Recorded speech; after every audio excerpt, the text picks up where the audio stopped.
Kalau kafir Mekah ini goblok-goblok. Ketika Rasulullah pakai teori tauhid, orang kafir Mekah itu saking gobloknya bilang gini, Muhammad, kita ini urusannya banyak, utang kita banyak, kasus saya banyak.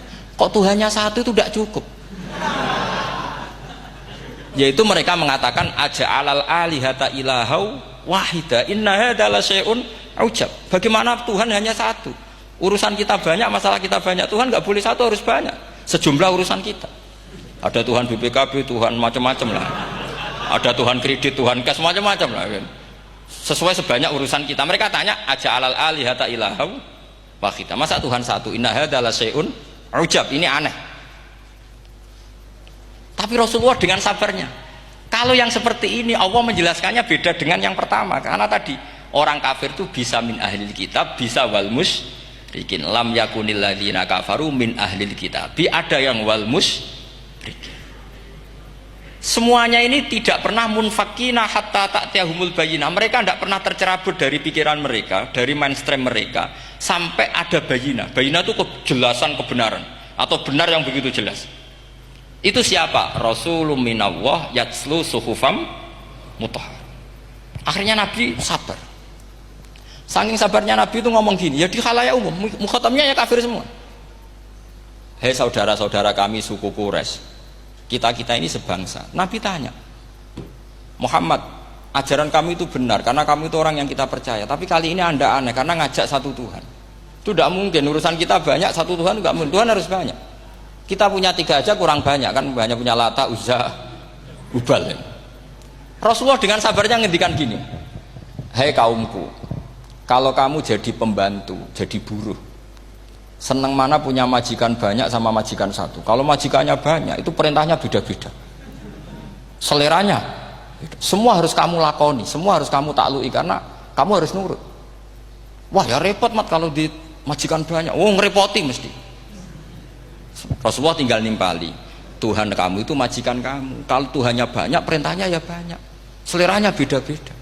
Kamu bingung nggak? Wah ya bingung mat, ya udahlah mat satu aja. Akhirnya mereka masuk Islam. Nah itu disebut Nabi itu fatona, punya kecerdasan artikulatif. Kalau menjelaskan itu masuk akal. Jadi artinya gini, kalau kamu ngaji ulumul Quran, kamu harus tahu ini khitab ke kafir. Kafir yang mana? Ahli kitab atau kafir yang musyrik? Nah sekarang tidak tahu lagi, pokoknya kafir. Makanya kalau orang berdebat mereka itu tidak goblok meneh. Waduh. Makanya sama tidak usah ketularan goblok, sing pun gimpun sing wis goblok ora usah ditambahi mun kathah dan ini pun.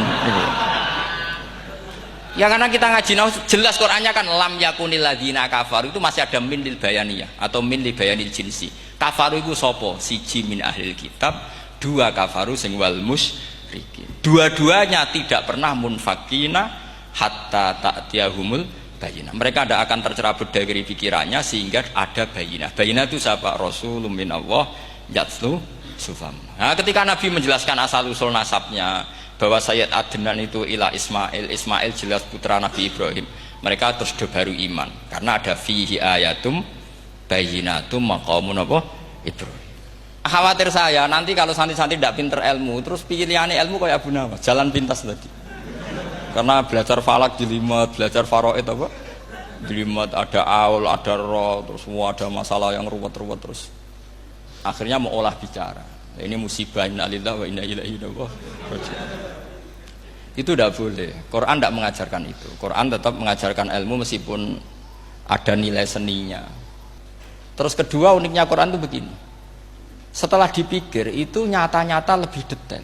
Misalnya begini, ketika Allah mencontohkan ba'udah itu nyamuk, itu orang-orang kafir itu bilang gini, ya Muhammad, Tuhan Anda kehilangan stok ilmiah sehingga contoh itu enggak yang dahsyat tapi sekedar nyamuk. Wong nyamuk kok digawe contoh. Mbok ya contoh itu dinosaurus, tak jerapah, tak apalah yang keren itu. Mosok contoh apa? Nyamuk. Terus Allah menjelaskan innallaha la yastahyi ayat driban apa masalam ma, contoh apa saja itu ditafsiri ba'udotan fama faqoha, entah itu nyamuk fama faqoha atau yang di atasnya nyamuk, maksudnya di atasnya itu filkillah atau fisihor atau yang di atas nyamuk yang lebih kecil ketimbang nyamuk. Sekarang saya contohkan kata Rasulullah, contoh yang kecil saja. Nggak usah bikin nyawa, nggak usah, itu terlalu mustahil. Seorang pemahat patung, terus kamu pesen, Pak, aku gaekno patung gajah, mesti muni sanggup. Tak muni, Pak, gaekno patung gajah, ukurannya ya semestinya gajah, oke. Tapi Pak, aku gaekno patung nyamuk, ukurannya ya sak nyamuk. Kira-kira sanggup apa enggak? Artinya ketika Allah gawe nyamuk itu lebih sulit ketimbang gawe gajah, apa lebih mudah? Lebih sulit. Karena nyamuk yang sudah kecil, dia punya alat kelamin terus seberapa juga? Alat kelaminnya juga tetap harus ada lubangnya, terus seberapa? Temen saya malah ada yang cangkem elek bilang gini, lalu ya punya kumannya seberapa? Nah ini pentingnya ngaji akal. Kamu jangan hanya bilang, wow dinosaurus, jerapah, seru nyamuk. Nah karena orang sudah ada itibar dengan nyamuk, didatangkanlah nyamuk banyak. Sebenarnya nyamuk banyak itu mergo mangkel, gak diperhatikan itu.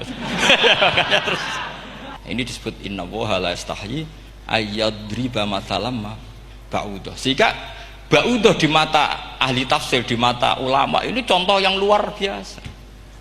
Tapi di mata orang-orang yang gak seneng mikir, kok terima nyamuk itu.